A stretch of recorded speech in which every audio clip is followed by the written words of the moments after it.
സിമ്പിളായിട്ടൊരു chicken കറിയും അതിൻ്റെ കൂടെ കഴിക്കാൻ ഒരു ജീര റൈസും നമുക്ക് സെറ്റാക്കിയാലോ. വളരെ കുറഞ്ഞ ചേരുവകൾ ചേർത്ത് മാത്രം ഉണ്ടാക്കുന്ന ഒരു ചിക്കൻ കറിയാണ് കേട്ടോ. ആർക്കും എളുപ്പത്തിൽ ഉണ്ടാക്കാൻ പറ്റുന്ന ഒരു ചിക്കൻ കറി കൂടിയാണ് കേട്ടോ. അപ്പോൾ നമുക്ക് ആദ്യം തന്നെ നമ്മുടെ ചീനച്ചട്ടി അടുപ്പത്ത് വയ്ക്കാം. എന്നിട്ട് അതിലേക്ക് ആവശ്യത്തിനുള്ള വെളിച്ചെണ്ണ ചേർത്ത് കൊടുക്കാം കേട്ടോ. വെളിച്ചെണ്ണ ചേർത്ത് നന്നായി ചൂടായിട്ട് വരുമ്പോൾ അതിലേക്ക് നമുക്ക് അരിഞ്ഞു വെച്ചിരിക്കുന്ന വെളുത്തുള്ളിയും പച്ചമുളകും സബോളയും ചേർത്ത് കൊടുക്കാവുന്നതാണ് കേട്ടോ.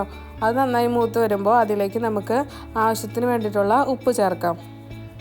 ഇവിടെ എല്ലാവരുടെയും ആഗ്രഹം എന്താ, നമുക്ക് പെട്ടെന്ന് അടുക്കള പണിയൊക്കെ കഴിഞ്ഞ് വേഗം ഫ്രീ ആയിട്ടിരിക്കുക എന്നുള്ളതാണ്. അപ്പോൾ നമുക്ക് ഈ ചിക്കൻ കറിയൊക്കെ ഭയങ്കര സിമ്പിളായിട്ടാണ് ഉണ്ടാക്കാൻ പറ്റുന്നത് കേട്ടോ. ആകെ കുറച്ച് മാത്രം ചേരുവകൾ ചേർത്തിട്ട് ഉണ്ടാക്കണം എന്നാൽ പക്ഷേ ടേസ്റ്റിൻ്റെ ഒരു ഒട്ടും കുറവില്ലാത്തൊരു ചിക്കൻ കറിയാണ് കേട്ടോ. നമ്മൾ ആകെ എന്താ യൂസ് ചെയ്യണം, ആകെ ഈ സബോളയും വെളുത്തുള്ളിയും ഈ പച്ചമുളകും മാത്രം.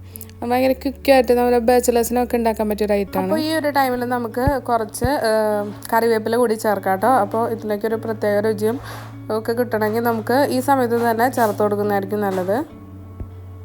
ഫ്രഷ് ആയിട്ടുള്ള തന്നെ കറിവേപ്പില കിട്ടുന്നവർ ഫ്രഷായിട്ട് തന്നെ യൂസ് ചെയ്യാം കേട്ടോ. എനിക്കിവിടെ അധികം കറിവേപ്പില ഒന്നും കിട്ടാത്ത കാരണമാണ് ഞാനിവിടെ ഫ്രീസറിൽ വെച്ചിട്ടുള്ള കറിവേപ്പില യൂസ് ചെയ്യണം കേട്ടോ. അപ്പോൾ നമ്മൾ ഉപ്പ് ചേർക്കുന്നുണ്ട്, ഞാൻ നേരത്തെ പറഞ്ഞിരുന്നു. അപ്പോൾ ഉപ്പും കൂടി ചേർത്ത് പെട്ടെന്ന് വഴണ്ട് കിട്ടാൻ വേണ്ടിയിട്ടാണ്.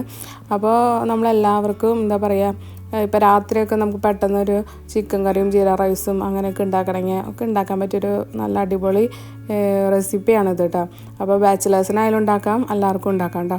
അപ്പോൾ ഇത് നന്നായി വാടി വരുമ്പോൾ നമുക്ക് ഒരു തക്കാളി എന്താ പറയുക, അതിലേക്കൊരു ഇത് കിട്ടാൻ വേണ്ടിയിട്ടാണ് തക്കാളി കൂടി ചേർക്കണം കേട്ടോ. അപ്പോൾ തക്കാളിയും കൂടി ചേർത്തിട്ട് നമ്മൾ പൊടികളൊന്നും ഇതുവരെ ഇട്ടിട്ടില്ല. അപ്പോൾ ഇത് ഈ സബോളയും തക്കാളിയും വാടേൻ്റെ പിന്നാലെ തന്നെയാണ് ഈ തക്കാളിയും കൂടി ചേർക്കണം കേട്ടോ. തക്കാളി ചേർത്തിട്ട് നന്നായിട്ട് നമുക്ക് എന്താ പറയുക, അതൊന്ന് അതിലേക്ക് സെറ്റ് ആവണ വരെ ഒന്ന് ഇതാക്കി വയ്ക്കാം. കുറച്ച് നേരം ജസ്റ്റ് അടച്ച് വെച്ച് കഴിഞ്ഞാൽ അത് പെട്ടെന്ന് വെന്ത് കിട്ടും കേട്ടോ. അപ്പോൾ അതങ്ങനെ വെന്തതിന് ശേഷം എന്നിട്ട് നമുക്ക് പൊടികളൊക്കെ ഇടാൻ തുടങ്ങാം കേട്ടോ.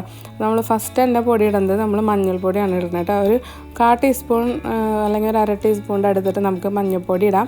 പിന്നെ ഒരു 2 ടീസ്പൂൺ മല്ലിപ്പൊടിയാണ് കേട്ടോ ഇടണേ. അപ്പോൾ ഫ്രഷായിട്ട് പൊടിച്ച മല്ലിപ്പൊടി ഉണ്ടെങ്കിൽ അത് നമുക്ക് നല്ല ഫ്രഷായിട്ടുള്ള സ്മെല്ലും കിട്ടും, നല്ല ടേസ്റ്റും കൂടും കേട്ടോ. നമ്മളങ്ങനെ തന്നെ നോക്കുക. പിന്നെ 1 ടീസ്പൂൺ സാദാ മുളക് പൊടി കേട്ടോ. പിന്നെ അത് കഴിഞ്ഞിട്ട് ഒരു 1/2 ടീസ്പൂൺ കാശ്മീരി മുളകും കൂടിയിട്ട്. അപ്പോൾ ഇത് പറഞ്ഞപ്പോഴാണ് പണ്ടൊക്കെ ഞാൻ സ്കൂളിൽ പോകുന്ന സമയത്ത് എൻ്റെ വീട്ടിൽ വയ്ക്കണ കൂട്ടാനുകൾക്കൊന്നും അധികം എന്താ പറയുക അത്ര ചുവപ്പ് കളർ മെറൂൺ കളറൊന്നും ഉണ്ടാവില്ല. അപ്പോൾ ഞാൻ വീട്ടിൽ വന്ന് പറയും എൻ്റെ ഫ്രണ്ട്സിൻ്റെ എന്താ പറയുക കൂട്ടാനൊക്കെ നല്ല മെറൂൺ കളറായിട്ടിരിക്കണേ, അമ്മയ്ക്ക് എന്താ അങ്ങനെ അതുപോലെ വെക്കാൻ പറ്റാത്തതെന്നൊക്കെ. പക്ഷേ അന്നൊന്നും ഈ കാശ്മീരി മുളക് യൂസ് ചെയ്യാത്ത കാരണമാണെന്ന് എനിക്ക് അറിയണ്ടായിരുന്നില്ലല്ലോ. ഇപ്പോഴല്ല അതിൻ്റെ കുട്ടൻസൊക്കെ പിടി കിട്ടിയത്. അപ്പോൾ നമ്മളിപ്പോൾ മസാലപ്പൊടിയും കൂടി ചേർത്തിട്ടുണ്ട് കേട്ടോ. അപ്പോൾ 1 ടീസ്പൂൺ മസാലപ്പൊടിയും കൂടി ചേർക്കാം. അപ്പോൾ അതൊക്കെ ചേർത്ത് നന്നായി ഇളക്കി അതിൻ്റെ പച്ചമണം മാറണ വരെ വെയിറ്റ് ചെയ്യാം കേട്ടോ. നമുക്ക് കഥ തുറന്നാലോ. അപ്പോൾ പണ്ടത്തെ കാലത്തപ്പോൾ അതുപോലെ തന്നെ എല്ലാ പച്ചക്കറി വെക്കുമ്പോഴത് അമ്മ കൂടുതലും പച്ചമുളക് യൂസ് ചെയ്തിട്ടാണ് ഉപ്പേരികൾ തോരനൊക്കെ വെക്കാറ്. അപ്പോൾ എൻ്റെ കൂട്ടാൻ മാത്രം ഒരു പച്ച കളറിലിരിക്കുക. അപ്പോൾ ഫ്രണ്ട്സ് ചോദിക്കും നിൻ്റെ കൂട്ടാൻ മാത്രം എന്തെങ്ങനെ ഇരിക്കണേന്ന്. ബട്ട് എന്താ പറയുക, എന്നാലും എൻ്റെ കൂട്ടാൻ നല്ല ടേസ്റ്റി ആയിരുന്നു. ടേസ്റ്റിന് കുറവൊന്നും ഉണ്ടായിരുന്നില്ല കേട്ടോ. എന്നാലും പക്ഷെ നമുക്ക് അവരുടെ ഇങ്ങനെ നമ്മൾക്ക് എപ്പോഴും അപ്പുറത്തുള്ള ആൾക്കാരുടെ കൂട്ടാൻ കാണുമ്പോഴല്ലേ നമ്മൾ ഉണ്ടാക്കണത് അത്ര ടേസ്റ്റ് തോന്നില്ല. പഠിക്കണ കാലത്തൊക്കെ അന്ന് നമ്മളല്ലല്ലോ അമ്മമാരെല്ലാം ഉണ്ടാക്കണത്. അപ്പോൾ നമ്മൾ ഇന്നും വന്ന് പരാതി പറയും, അമ്മയ്ക്ക് എന്താ എന്താ പറയുക ചുവപ്പ കളറിൽ ഉണ്ടാക്കി കൂടെയോ, അല്ല പാത്രം തുറക്കുമ്പോൾ എൻ്റെ കൂട്ടാൻ മാത്രം ഇങ്ങനെ പച്ചിച്ചിരിക്കണു എന്നൊക്കെ. അപ്പോൾ നിങ്ങൾക്ക് അങ്ങനെയൊക്കെയുള്ള അനുഭവം ഉണ്ടായിട്ടുണ്ടോ? എങ്ങനെയാണ് നിങ്ങൾക്ക് നിങ്ങളുടെ അമ്മമാർ പണ്ടൊക്കെ ഉണ്ടാക്കി തരുന്നത് ഫുഡൊക്കെ ഇഷ്ടമായിരുന്നു? പറയാൻ മറക്കരുത് കേട്ടോ. അപ്പോൾ ഈ സമയത്ത് നമ്മൾ നേരത്തെ ചതച്ച് വെച്ചിട്ടുണ്ടായിരുന്ന മസാല ചേർക്കാം കേട്ടോ. അത് കഴിഞ്ഞിട്ട് നമുക്ക് ചിക്കനും കൂടി കഴുകി വൃത്തിയാക്കി വെച്ചിരിക്കുന്ന ചിക്കനും കൂടി നമ്മളിപ്പോൾ ചേർത്ത് കൊടുക്കുന്നുണ്ട് കേട്ടോ. അപ്പോൾ ചേർത്ത് കൊടുത്തിട്ട് നന്നായിട്ട് ഇളക്കിയിട്ട് നമുക്ക് അടച്ച് വെച്ചിട്ട് വേവിക്കാം കേട്ടോ. ചിക്കനൊക്കെ വേവാൻ ഒരു 15 to 20 മിനിറ്റ് ഒക്കെ മതി ആക്ച്വലി. എന്ന് വെച്ചാൽ എന്നാൽ 2.5 കിലോൻ്റെ ഒക്കെ വെച്ചിട്ടുണ്ടെങ്കിൽ കുറച്ച് ടൈം എടുക്കും. ഇവിടുത്തെ ഒക്കെ ചിക്കൻ നമുക്ക് 1 kg 1.2 kg അങ്ങനെയൊക്കെ ഉള്ള ഇതിൽ കിട്ടണം. കാരണം നമുക്കത് പെട്ടെന്ന് തന്നെ കുക്കായിട്ട് കിട്ടും. അതുകൊണ്ട് ഭയങ്കര എളുപ്പത്തിൽ അത് വെന്ത് കിട്ടണം. കാരണം നമുക്കിത് കുറച്ചും കൂടി ഈസിയാണ്. അപ്പോൾ ചെറിയ എന്താ പറയുക ഒരു മീഡിയം ടു ലോ ഫ്ലെയിമിൽ വെച്ചിട്ട് നമുക്ക് മൂടി വെച്ചിട്ട് ഇനി ഇത് വേവാൻ വേണ്ടി വയ്ക്കാം. നേരത്തെ ഇട്ടിട്ടുള്ള ഞാൻ ആ ഒരു മസാല കാണിച്ചിട്ടുണ്ടായിരുന്നില്ലേ, അത് മുന്നത്തെ വീഡിയോയിലൊക്കെ ഇട്ടിട്ടുണ്ട് കേട്ടോ. ജസ്റ്റ് അത് ഒരു ഇത്തിരി കുരുമുളക് പൊടിയും പിന്നെ ഫ്രഷ് മല്ലിയും പട്ടയും അതൊക്കെ അങ്ങനത്തെ ഐറ്റംസൊക്കെ ചേർത്തിട്ട് ഒന്ന് ജസ്റ്റ് ചതച്ചെടുക്കണതാണ് കേട്ടോ. അതിൻ്റെ മസാല ഒരു പ്രത്യേക ടേസ്റ്റ്. അത് പച്ച മസാല അങ്ങനെ ഇടുമ്പോൾ ഒരു പ്രത്യേക മണവും ടേസ്റ്റും നമുക്ക് കിട്ടും കേട്ടോ. അപ്പോൾ അതാണ് ഞാൻ നേരത്തെ ഇട്ടിരുന്നത് കേട്ടോ. ഞാനത് പറയാൻ മറന്നതാണ്. അപ്പോൾ ഇത് നന്നായിട്ടൊക്കെ ഇളക്കി നന്നായി യോജിപ്പിച്ച് അതിന് നമുക്കൊരു 15 മിനിറ്റ് നേരം വെയിറ്റ് ചെയ്യാൻ വെക്കുകയാണ് കേട്ടോ. അപ്പോൾ നമ്മൾ മൂടി വെക്കണേക്കാട്ടും മുന്നായിട്ട് നമ്മൾ ആവശ്യത്തിന് വേണ്ടിയിട്ടുള്ള ചിക്കന് വേണ്ടിയിട്ടുള്ള ഉപ്പും കൂടി ചേർത്ത് കൊടുത്തിട്ടുണ്ട് കേട്ടോ.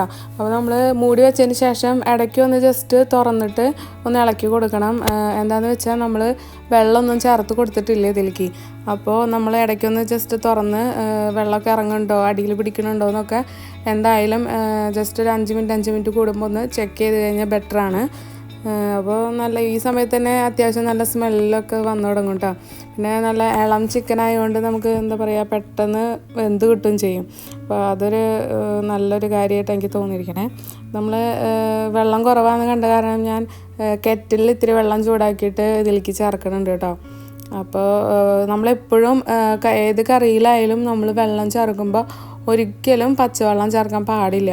നമ്മളെപ്പോഴും ചൂടുവെള്ളം അല്ലെങ്കിൽ തിളച്ച വെള്ളം ഇളം ചൂട് എന്ന് പറഞ്ഞാൽ ഇത്തിരി അത്യാവശ്യം തിളച്ച വെള്ളം തന്നെ ചേർക്കണതാണ് നമ്മുടെ കറിക്ക് ടേസ്റ്റ് കുറയാണ്ടിരിക്കാൻ ഏറ്റവും നല്ലത്. അപ്പോൾ നമ്മളത് എന്തായാലും ശ്രദ്ധിക്കണം. അപ്പോൾ നന്നായി തിളയ്ക്കാൻ വേണ്ടി വെച്ചിട്ടുണ്ട്. ഒരു 10-15 മിനിറ്റ് കഴിയുമ്പോൾ നമുക്ക് നോക്കി കഴിഞ്ഞാൽ എണ്ണയൊക്കെ തെളിഞ്ഞിങ്ങനെ വരും കേട്ടോ. ഈ വെള്ളമൊക്കെ വറ്റി നമുക്ക് സെറ്റാവും. അപ്പോൾ നമ്മുടെ ചിക്കൻ കറി ഏതാണ്ട് റെഡി ആവാറായിട്ടുണ്ട്.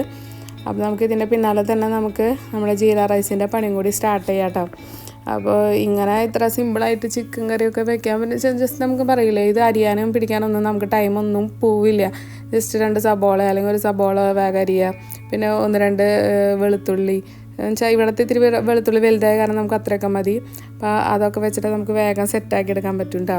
നമുക്ക് ജീര റൈസ് ഉണ്ടാക്കാൻ വേണ്ടിയിട്ട് നമ്മൾ കുക്കറിൽ വേഗം ഇട്ട് ഉണ്ടാക്കണ ഒരു വിസിലിൽ പണി കഴിയണതാണ് കേട്ടോ. അപ്പോൾ നമ്മൾ കുക്കർ അടുപ്പത്ത് വെച്ചിട്ട് നമ്മൾ ആവശ്യത്തിന് വേണ്ടിയിട്ടുള്ള വെളിച്ചെണ്ണ ഒഴിച്ച് കൊടുക്കുന്നുണ്ട് കേട്ടോ.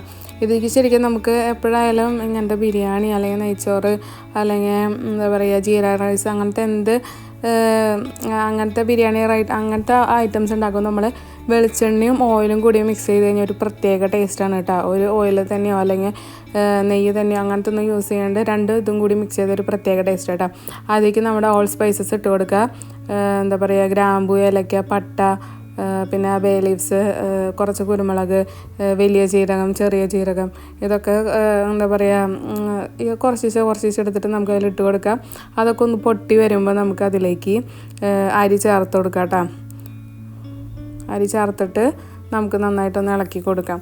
അപ്പോൾ ഇത് ഈ പൊട്ടി വരുമ്പോൾ ഒരു പ്രത്യേക സ്മെല്ലൊക്കെ വരും കേട്ടോ. നമുക്ക് ബിരിയാണിയുടെ അതിൻ്റെ അങ്ങനത്തെ പറയുക അതിൻ്റെ ആ റൈസിൻ്റെ ഒക്കെ ഒരു സ്മെല്ല് വരും കേട്ടോ. നമുക്ക് ഈ അരി ഇട്ട് കൊടുത്തിട്ട് അതിലേക്ക് എന്താ പറയുക ഹൈ ഫ്ലെയിമിലിട്ടിട്ട് ഒരു 1 മിനിറ്റ് അല്ലെങ്കിൽ ഒരു 10-15 സെക്കൻഡ് അല്ലെങ്കിൽ 30 സെക്കൻഡ് അങ്ങനത്തെ ഒരു അളവിലൊക്കെ ജസ്റ്റ് ഒന്ന് നന്നായിട്ടൊന്ന് ഇളക്കി കൊടുക്കുക. അപ്പോൾ അതിലുള്ള വെള്ളത്തിൻ്റെ അംശമൊക്കെ ഒന്ന് പോകാൻ വേണ്ടിയിട്ടാട്ടോ. ഇത് നമുക്ക് വെള്ളത്തിലിട്ട് വെക്കണമെന്നൊന്നുമില്ല.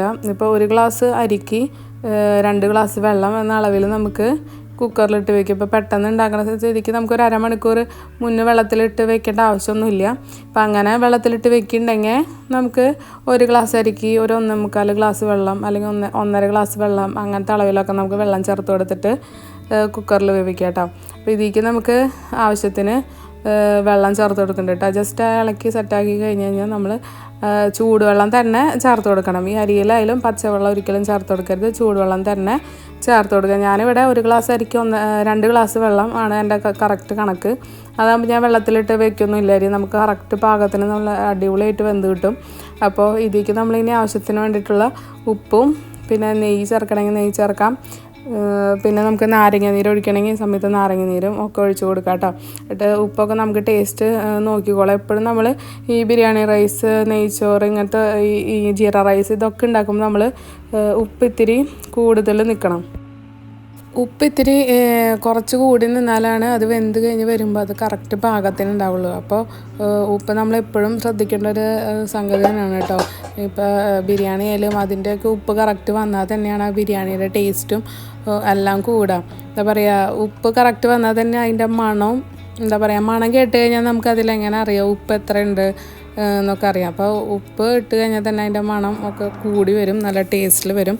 അപ്പോൾ നമ്മൾ പാകത്തിന് ഉപ്പ് ഒക്കെ ഇട്ട് ടേസ്റ്റ് നോക്കി എന്താ പറയുക, നാരങ്ങ നീര് ഒഴിക്കണമെങ്കിൽ നാരങ്ങ നീര് ഒഴിച്ച്, നെയ്യ് ഒഴിക്കണമെങ്കിൽ നെയ്യൊക്കെ ഒഴിച്ചിട്ട് നമുക്ക് ഇത് തിളച്ച് വരുമ്പോൾ നമുക്ക് ഈ കുക്കറിൻ്റെ മൂടി അടച്ച് വെക്കാം കേട്ടോ. വിസിലിട്ട് അടച്ച് വെച്ചിട്ട് കറക്റ്റ് ഒരു വിസിൽ എന്താ പറയുക സിമ്മിലിട്ടിട്ട് സിം ടു മീഡിയം ഫ്ലെയിമിലിട്ടിട്ട് നമുക്ക് കറക്റ്റ് ഒരു വിസിൽ മതി. ഒരു വിസിലാകുമ്പോൾ നമുക്കത് ഓഫ് ചെയ്യാം കേട്ടോ.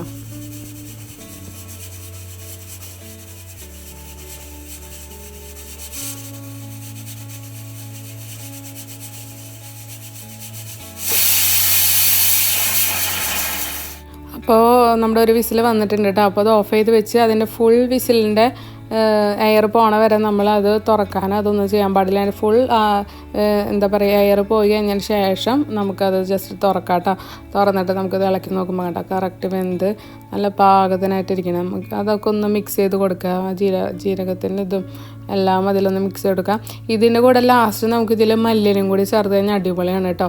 സത്യത്തിൽ എൻ്റെ ആ സമയത്ത് മല്ലിയിലൊന്നും ഉണ്ടായിരുന്നില്ല, അതുകൊണ്ടാണ് എനിക്ക് മല്ലിയില ചേർക്കാൻ പറ്റാഞ്ഞത്. പക്ഷേ ഇതിൽ മല്ലിയിലും കൂടി എന്താ പറയുക ചെറുതായി ആക്കി അരിഞ്ഞ് ഇതിലേക്ക് മിക്സ് ചെയ്ത് കൊടുത്തു കഴിഞ്ഞാൽ ആ പ്രത്യേക ഒരു മണവും ടേസ്റ്റൊക്കെ നമുക്ക് കൂടും കേട്ടോ. അപ്പോൾ നിങ്ങൾ എന്തായാലും ഇത് ട്രൈ ചെയ്ത് നോക്കണം, ജീര റൈസും ഈ ചിക്കൻ കറിയും. അപ്പോൾ നെക്സ്റ്റ് വീഡിയോ ആയിട്ട് വരുന്നതായിരിക്കും. എല്ലാവർക്കും